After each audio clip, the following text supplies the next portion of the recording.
문제달인 신혜순입니다. 직업상담사 2급 2017년 제3회 직업상담학 해설 강의 시작하겠습니다. 1번 포괄적 직업상담에서 초기, 중간, 마지막 단계 중 중간 단계에서 주로 사용하는 접근법이 무엇이냐? 이 포괄적 직업상담은 크리츠 또는 크라이티스가 내세웠던 건데, 이 포괄적 직업 상담은 초기, 중간, 마지막 단계 각각 달라요. 초기 단계에서는 발달적 접근법과 내담자 중심 접근법, 그래서 이게 1번, 3번이 초기 단계에 사용하는 접근법이고, 정신역동적 접근법이 중간 단계에서 접근하는 접근법이고, 그 다음에 4번의 행동주의나 특성 요인 접근법이 마지막 단계, 말기 단계에서 접근하는 접근법이다. 이렇게 단편적으로 외워두시면 되겠어요. 2번에 코틀의 원형 검사 시 세 가지 원을 그릴 때 원의 상대적 배치에 따른 시간 관계성에 관한 설명으로 틀린 거, 원의 상대적 배치에 따라서 일단 2번 보세요. 어떤 것도 접해 있지 않은 원은 시간 차원의 고립을 의미하겠죠. 시간 차원의, 이 주관식에 나왔던 거예요. 시간 차원의 고립을 의미하며 자신의 미래를 향상시키기 위한 어떤 시도도 하지 않는 거야.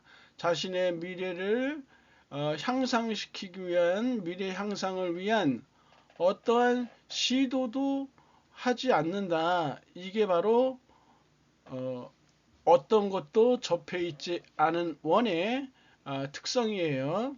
그 다음에 경계선에 접해 있어야 되겠죠. 경계선에 접해 있는 원은 시간 차원의 연결을 의미하며 구별된 선형사건의 선형적 흐름을 뜻한다. 여기 객관식이 이렇게 나와 있으니까 주관식 쓸 때 객관식에 있는 지문을 갖다 쓰는 것이 제일 완전하다고 했었죠. 그래서 이 지문을 잘 외워두시고요. 그 다음에 3번에 부분적으로 중첩되어 있는 원들은 시간 차원의 연합이에요.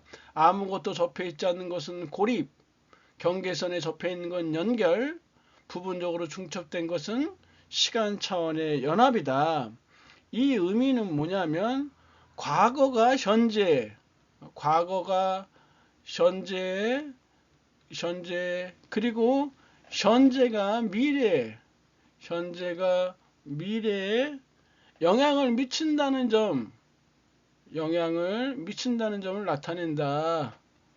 부분적으로 중첩된 원들은 시간 차원의 연합을 나타내며 과거가 현재, 현재가 미래에 영향을 미친다라는 것을 나타낸다.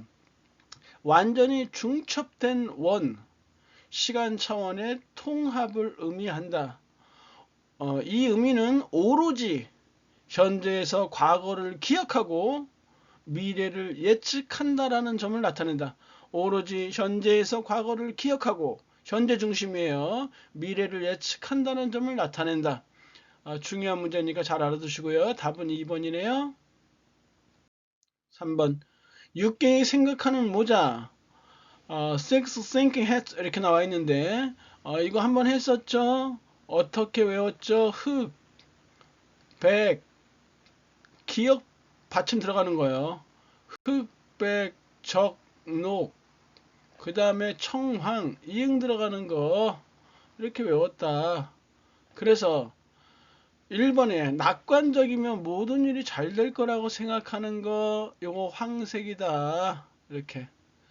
2번 적색, 직관에 의존하고 직감에 따라 행동한다. 답이죠? 3번에 본인과 직업들에 대한 사실들만 고려한다. 요거 백색이라고 했어요. 4번에 새로운 대안들을 찾으려 노력하고 문제들을 다른 각도에서 바라본다. 이건 녹색이라고 했어요. 이렇게. 이렇게 했고, 그러면 청색은 무엇이냐? 청색은 합리적으로 생각한다라고 했었죠? 청색은 얘는 합리적으로 생각한다. 합리적으로 생각한다. 이게 청색이에요. 그 다음에 흑색은 뭐라고 그랬어요? 흑색은 비관적이죠. 흑색은 비관적이에요. 비관적이고 비관적, 비판적이며 비관적, 비판적이며 모든 일이 다 잘 안 될 거라고 생각해요. 비관적, 비판적이며 모든 일이 다 잘 안 될 거라고, 모든 일이 잘 안 될 거라고 상당히 비관적인 사람이죠. 모든 일이 다 잘 안 될 거래요. 그래서 이런 것도 한번 이렇게 검사해보는 것도 좀 재미가 좀 있을 것 같아요. 4번 특성 요인 직업 상담의 과정. 징그럽게 했죠. 분종진 예상사, 분종진 예상추. 그래서 비읍번에는 추수지도 또는 사후지도 이렇게 와야 되겠죠. 분종진 예상사, 분종진 예상추. 그리고 예측이란 말은 예후라는 말로도 쓰이니까 더 예후라는 말이 더 많이 쓰니까 이런 것도 상식적으로 좀 알아두시고, 순서는 너무 많이 알았으니까 이제 각각의 의미를 알아보는 것도 중요해요. 주관식에 나온 적이 있었어요. 분석은 주관적, 객관적 방법으로 내담자에 대한 자료를 수집한다. 분석은 주관적, 객관적 방법으로 내담자에 대한 자료를 수집한다. 쉽죠? 내용은 쉬워요. 종합은 무엇이냐? 수집된 자료를 종합해서 내담자의 독특성과 개성을 파악한다. 말 그대로 종합이니까 자료를 종합해서 내담자에 대한 독특성과 개성을 파악한다. 진단은 문제의 원인들을 탐색한다. 문제의 원인들을 탐색한다. 이렇게 하면 끝나는 거야. 예측은 뭐냐면 문제의 가능한 결과를 판단하고 대안적 조치를 찾는다. 문제의 가능한 결과를 판단하고 대안적 조치를 찾는다. 상담은 무엇이냐? 내담자의 바람직한 적응을 위해 협동적으로 상의한다. 내담자의 바람직한 적응을 위해 협동적으로 상의한다. 추수지도는 바람직한 행동 계획을 실행하도록 계속적으로 돕는다. 바람직한 행동 계획을 실행하도록 계속적으로 돕는다. 이렇게 한 거예요. 그래서 주관식에서 여기 니은 디귿 리을 여기를 이렇게 가로로 놓고 들어갈 말과 거기에 대해서 설명하시오 6점짜리 나온 적 있으니까 그렇게 알아두시면 되고, 일단 여기서의 답은 1번으로 나오네요. 5번에 제한된 기회 및 선택에 대한 제한된 기회 그리고 제한된 기회 및 선택에 대한 견해를 갖고 있는 내담자들이 스스로 자신의 견해를 제한하기 위해 사용하는 방법이 아닌가 했는데, 이거 한계 오류예요. 우리가 그거 했었어요. 전이된 오류라고 했었는데, 전이된 오류는 세 가지가 있다. 전이된 오류. 어떤 것이 있냐? 정보의 오류, 그 다음에 한계 오류, 세 번째가 논리적 오류, 이렇게 세 개요. 일본 애들이 메이지 유신을 감행하고 난 뒤에 일본 정계에서는 한국을 정벌하자라는 정한론이 이렇게 제기됐다고 하죠. 그래서 정한론 이렇게 외우면 돼요. 전이된 오류니까 어차피 잘못된 거니까. 정보의 오류는 내담자가 실제 경험이나 행동을 대강대강 얘기하는 거라고 했었죠. 한계의 오류는 지금 여기 지문에 있는 내용, 내담자가 제한된 기회 및 선택에 대한 내담자가 제한된 기회 및 선택에 대한 견해를 가짐으로써 발생한다. 이렇게 하면 되죠. 내담자가 제한된 기회 및 선택에 대한 견해를 가짐으로써 발생한다. 이게 한계의 오류예요. 또는 여기 지금 보기 1, 2, 3번 이 내용, 예외를 인정하지 않는다, 불가능을 가정한다, 어쩔 수 없음을 가정함으로써 발생한다 이렇게 써도 되는 거예요. 논리적 오류는 내담자가 논리적인 모순을 보임으로써 발생하는 거예요. 그래서 일단 여기서는 전이된 오류 중에서 한 개의 오류 1, 2, 3번 예외를 인정하지 않는 거, 불가능을 가정하는 거, 어쩔 수 없음을 가정하는 거 4번이 틀렸네요. 6번 스나이더가 제시한 상담자가 보일 수 있는 반응. 스나이더 하면 이거 했었죠. 스나이더 하면 첫 번째가 변명이에요. 변명의 종류 있었죠. 두 번째가 상담 범주예요. 반응 범주화라는 거야. 여기 나와 있는 거. 반응 범주화. 그래서 스나이더 이 두 개 하면 끝나요. 변명을 했었고 오늘은 반응 범주화에 대한 거 언제든지 주관식화돼서 나올 수 있는 것이니까 신경 쓰셔야 돼요. 스나이더가 제시한 반응 범주화는 4개가 있어요. 1번에 나와 있는 안내를 수반하는 범주, 두 번째 감정에 대한 비지시적 범주, 그리고 감정에 대한 준지시적 범주, 그리고 지시적 상담 범주. 그래서 감정에 대한 비지시적 상담 범주라고도 하고 반응 범주라고도 해요. 감정에 대한 비지시적 반응 범주, 감정에 대한 준지시적, 얘는 비지시적이고 얘는 준지시적이에요. 감정에 대한 준지시적 반응 범주 이렇게도 얘기를 해요. 감정에 대한 것이니까 반응 범주 이렇게 외워도 되고 아니면 그냥 같이 상담 범주를 하셔도 되고요.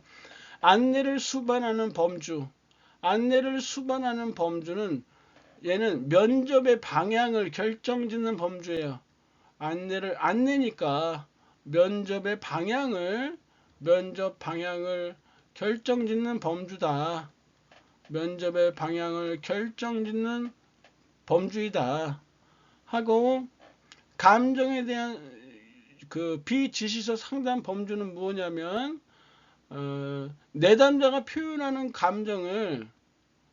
감정이니까 내담자가 표현하는 감정에 대해서 감정을 재진술하는 거야. 내담자가 표현하는 감정을 재진술하는 단계. 그냥 그대로 재진술한다라는 거예요. 감정에 대한 준지시적 상담 범주는 뭐냐면 내담자의 감정에 대해서 즉 내담자가 표현하는 감정에 대해서 해석하는 범주예요. 비지시적 상담 범주는 재진술하는 범주이고 감정에 대한 준지시적 상담 범주는 해석하는 범주이다. 2번에 지시적 상담 범주가 제일 중요해요. 그리고 여기에 답이에요. 지금 지문에 제시되어 있는 것처럼 상담자가 내담자의 생각을 변화시키려 시도하거나 내담자의 생각에 상담자의 가치를 주입하려고 하는 거야. 내담자의 생각을 변화시키려고 시도하거나 내담자의 생각에 상담자의 가치를 주입하려는 범주, 이게 지시적 상담 범주다. 스나이드의 반응 범주화는 중요하니까 잘 알아두세요. 최근 5, 6년 동안 나온 적이 없었어요. 주관식에.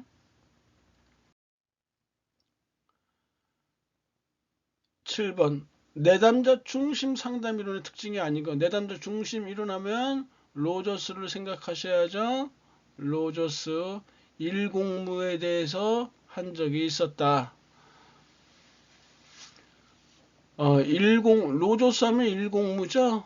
일공무 일치성과 진실성, 공감적 이해와 경청, 무조건적인 수용, 주관식이 엄청 많이 나왔던 거죠. 얘가 일단 여기서는 객관식 내담자 중심 상담 이론의 특징 했어요.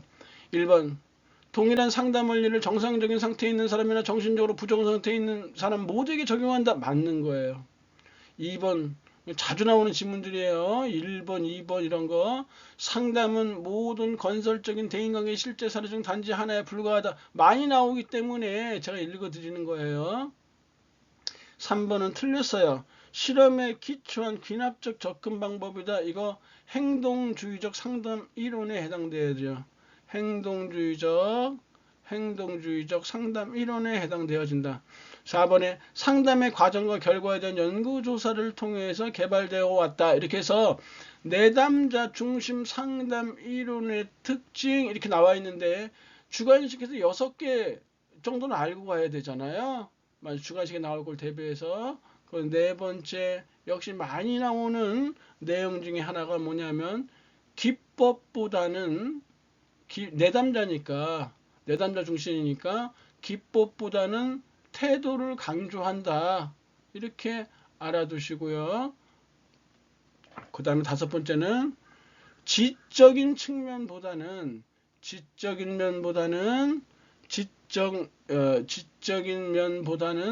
정서적인 면을 정의적인 면,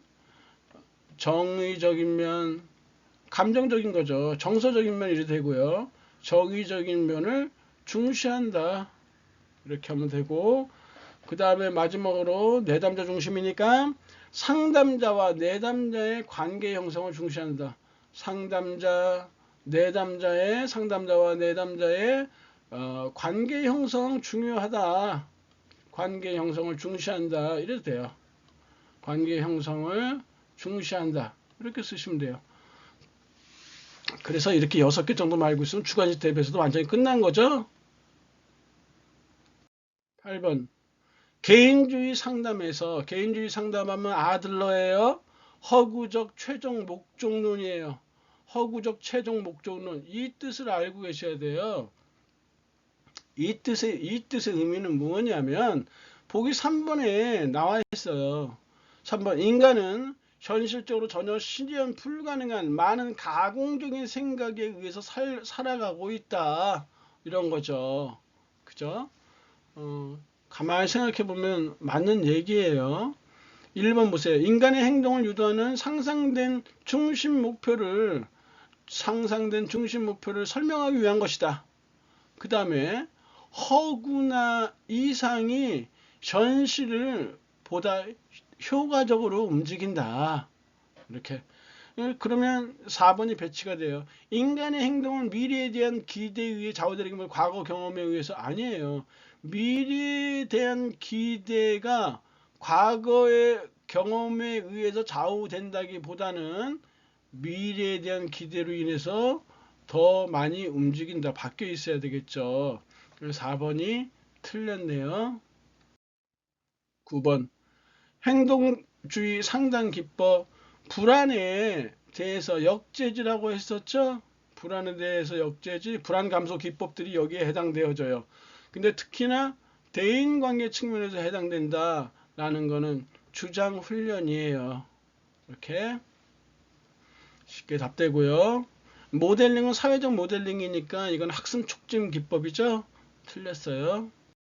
10번 발달적 직업 상담에서 발달적 직업 상담하면 우리가 대표적인 사람으로 수포를 둘 수 있다고 했었죠.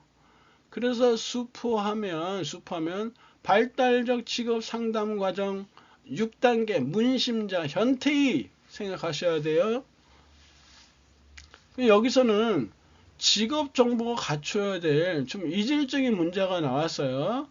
문제가 좀 형편없는데 아무튼 정답은 틀렸어요. 근로자의 이직 시 이렇게 나와 있는데 이 내용은 그냥 근로자의 그 이직 양상을 보여줄 뿐이고 발달적 직업 상담하고는 관련이 없다. 우리가 수포의 발달적 직업 상담 6단계 문심자 현태인 했었고 주관식에 이게 나왔었어요. 수포라는 사람은 진단이라는 표현보다는 평가라는 표현을 많이 쓰면서 진단이라는 말 대신에 평가라는 말을 쓰면서 발달적 직업 상담의 특징에 대해서 설명한 적이 있었었는데 그 세 개가 뭐냐면 첫 번째가 문제의 평가야. 문제의 평가. 이렇게. 두 번째가 뭐냐면 개인의 평가. 세 번째가 뭐냐면 예언평가예요. 그래서 주관식에 나왔던 적이 있으니까 잘 알아두세요. 문제의 평가, 개인의 평가, 예언평가. 슈퍼라는 사람 진단 대신 평가라는 말을 많이 사용하면서 발달적 직업 상담에 대한 특징에 대해서 제시한 바 있는데 그 세 개가 문제의 평가, 개인의 평가, 예언평가다. 문제의 평가는 무엇이냐면 내담자가 겪고 있는 어려움이나 문제의 평가, 내담자가 겪고 있는 어려움이나 직업 상담에 대한 내담자의 기대를 평가한다. 다시 한번 내담자가 겪고 있는 어려움이나 직업 상담에 대한 내담자의 기대를 평가한다. 개인의 평가는 내담자의 개인 평가니까 말 그대로 내담자의 신체적, 심리적, 사회적 상태에 대한 통계 자료 및 사례 연구로 분석이 이루어진다. 내담자의 신체적, 심리적, 사회적 상태에 대한 통계 자료 및 사례 연구로 분석이 이루어진다. 예언 평가는 내담자가 성공하고 만족할 수 있는 것에 대한 예언이 이루어진다. 말 그대로 예언이니까 내담자가 성공하고 만족할 수 있는 것에 대한 예언이 이루어진다. 이렇게 하시면 돼요. 그러면 이제 발달적 직업 상담에서 의사결정 진로 자서전하고 의사결정 일기가 남아 있는 거예요. 11번 직업상담 문제입니다. 윌리엄슨의 분류 중 이거 윌리엄슨의 네 가지 변별 진단 주관식에도 엄청 많이 나왔어요. 네 가지 제목만 쓰고 4점짜리 나오거나 3개 쓰고 설명하는 거 6점짜리로 제시된 바 있거든요. 여기 잘 나와 있으니까 이거를 외워서 쓰시면 될 것 같아요. 여기서는 지금 직업 무선택에 대해서 이렇게 했는데 첫 번째가 직업 무선택 또는 미선택 이렇게 했었잖아요. 네 가지가 있는데 직업 무선택 또는 미선택 이렇게 했고 두 번째가 직업 선택에 대한 확신 부족 그래서 보딩과 구별하려고 했었죠. 세 번째가 흥미와 적성의 불일치 또는 모순 이렇게 했었고 세 번째가 현명하지 못한 직업 선택 또는 어리석은 선택 이렇게 했었다. 1번은 뭐냐면 직업 선택에 대한 확신 부족이죠. 확신 부족. 왜냐하면 직업을 선택하기는 했는데 자신의 선택에 대해 자신감이 없어. 그래서 타인으로부터 자기가 성공하는 위안을 받고자 추구하는 경우 직업 선택에 대한 확신 부족. 2번 내담자가 직접 직업을 결정한 경험이 없거나 선호하는 몇 가지 직업에도 불구하고 선택을 결정하지 못하는 경우 직업 무선택 또는 미선택 2번 정답이네요. 3번은 흥미와 적성의 불일치 또는 흥미와 적성의 모순 이렇게 했었죠. 그리고 지금 4번이 현명하지 못한 직업 선택, 어리석은 선택 해서 답이 2번으로 나온다. 중요하다.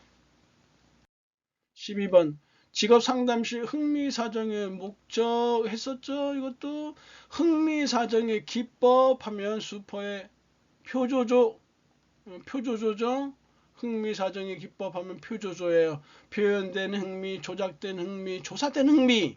그리고 흥미 사정의 목적은 제가 이렇게 외우라고 했어요. 순서 바꿔서 상관없으니까 여자 직직직 여자 직직직 흥미 사정의 목적 여자 직직직 여가 선호와 직업 선호 구별하기 그 다음에 자기인식 발전시키기 직업 탐색 조장하기 직업 대한 규명하기 직업상 교육상 불만족 원인 규명하기 여자 직직직 4번 딱 답이 나오잖아요. 주관식에도 나왔던 거예요. 13번 직업 상담의 목적과 가장 거리가 먼 거 직업 상담의 목적 상식적이죠. 이런 거는 4번이 틀렸잖아요. 고소도 이렇게 이런 거 아니잖아요. 14번 사이버 직업 상담의 장점이 아닌 거 3번이 틀렸죠. 내담자 자신의 정보가 제한됐다. 이게 장점일 수는 없잖아요. 틀렸어요. 그리고 상담을 쉽게 마무리한다는 것도 이거 틀린 거예요. 이것도 그냥 그 사이버 직업 상담 그냥 그 로그아웃 해버리면 끝이에요. 15번 상담자의 윤리 강령으로 옳지 않은 거 역시 상식적이죠. 이제 이번에 타 전문인과 상호 합의가 없었지만, 합의가 없으면 이렇게 타 전문인으로부터 도움을 받고 있는 내담자로 상담하는데 안 돼요. 상담 합의가 없으면. 나머지 읽어보시면 되고. 16번 생애 진로 사정으로 전형적인 하루. 생애 진로 사정 구조했었죠. 진전 강요, 진로 사정, 전형적인 하루, 강점과 장애, 요약. 그 중에서 전형적인 하루는 내담자가 생활을 어떻게 조직하는지를 시간의 흐름에 따라 체계적으로 기술한다 했었어요. 내담자가 생활을 어떻게 조직하는지를 시간의 흐름에 따라 체계적으로 기술한다. 이게 전형적인 하루예요. 그리고 이 전형적인 하루를 통해서 내담자의 성격 차원을 구분할 수 있는데, 내담자가 의존적인지 독립적인지 또는 자발적인지 체계적인지 이거를 검토할 수 있다. 그래서 성격 차원, 의존적, 독립적. 3번 정답 딱 나오네요. 17번 효과적인 집단 상담을 고려해야 될 상황이 아닌 거. 2번 맞고 3번 집단 내내 이들 반드시란 말이 들어가면 의심해봐야 된다고 그랬죠. 반드시 1인일 필요는 없어요. 그래서 3번이 틀렸네요. 18번 인지상담에 주는 인지적 오류. 결국 오늘 강의의 핵심 포인트는 이쪽에 달려있어요. 인지적 오류. 인지상담은 누가 제시한 거냐면 백이라는 사람이 제시한 거예요. 인지상담. 이 백이라는 사람이 제시한 인지적 오류는 총 8개가 있어요. 임의적 추론, 그 다음에 잘못된 명명, 그 다음에 개인화, 그 다음에 선택적 추상화 또는 선택적 추상 이렇게도 하고요. 그 다음에 과도한 일반화, 이분법적 사고 또는 흑백 논리, 그리고 과장, 그 다음에 긍정적 격화. 다시 한번 임의적 추론, 잘못된 명명, 개인화, 선택적 추상화 또는 선택적 추상, 과도한 일반화, 이분법적 사고 또는 흑백 논리, 그 다음에 과장하기, 과장, 그 다음에 긍정적 격화 이런 거예요. 그래서 임잘개선 과이가긍 이렇게 사자성어식으로 임잘개선 과이가긍 이런 식으로 외워두면 이게 인지적 오류에 해당하는 8개 모두 다 한 것인데, 주관식에서 여기서 3개를 많이 쓰거든요. 그래서 이렇게 임의적 추론 또는 선택적 추상화, 과도한 일반화 또는 이분법적 사고, 흑백 논리, 이 넷 중에서 3개 골라서 쓰면 돼요. 이게 제일 만만하니까. 그래서 인지적 오류 고르시라면 니은번에 흑백 논리 있죠?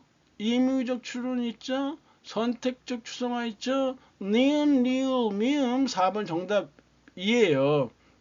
어떤 문제는요 좀 짜잘하게 나와요.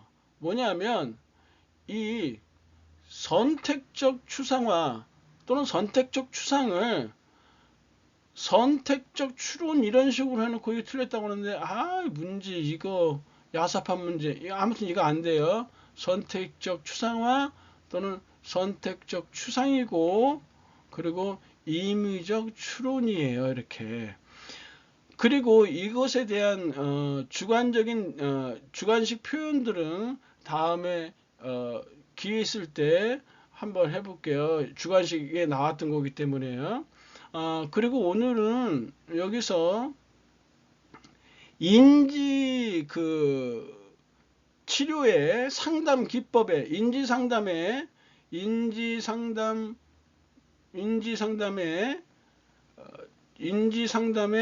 인지치료의 상담 기법, 이게 주관식에 나왔었거든요. 이거를 일단 건드려 놓고 가야 될 것 같아요. 인지치료의 상담 기법은 세 가지예요. 뭐냐면 첫 번째가 뭐냐면 주관식에 나왔던 거예요. 첫 번째가 뭐냐면 정서적 기법. 정서적 기법.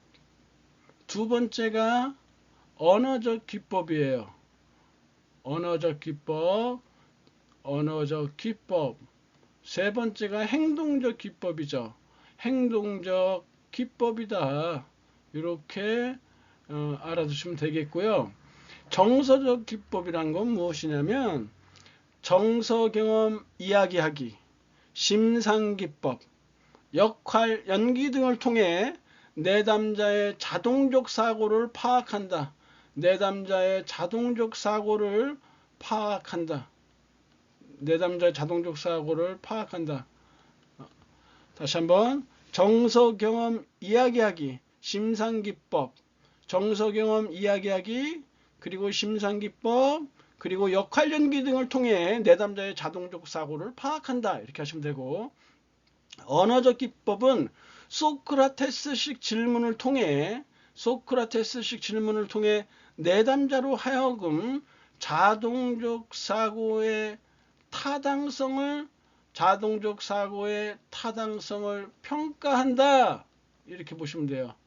소크라테스식 질문을 통해 내담자로 하여금 자동적 사고의 타당성을 평가하도록 한다. 이렇게 하면 되고, 행동적 기법이라는 거는 뭐냐면 내담자의 인지 변화를 목적으로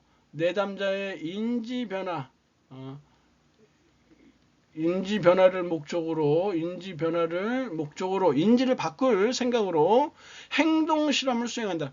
내담자의 인지 변화를 목적으로 행동 실험을 수행한다. 이렇게 하시면 되겠어요. 자동적 사고라는 말이 많이 나오는데 자동적 사고란 무엇이냐면 말 그대로예요. 어떤 노력이나 선택함이 없이 자발적으로 일어나는 사고요. 자동적으로 떠오르는 생각이야. 그냥 한마디로 이렇게 보시면 되겠죠. 그래서 오늘 인지적 오류의 종류와 그리고 인지치료의 상담 기법, 백이 제시한 정서적, 언어적, 행동적 기법에 대해서 했고요. 다음에 인지적 오류 3개 쓰고 설명하시라는 게 나오거든요. 그래서 임의적 추론과 선택적 추상화, 과도한 일반화 또는 흑백 논리 여기 대해서 주관식 답을 작성하도록 해볼게요. 3개만 하면 돼요. 그 중에 19번 정신역동적 직업사 보든이 제시한 상담자의 반응 범주 또는 반응 기법 있죠. 명비소죠. 명비소 끝났네요. 다.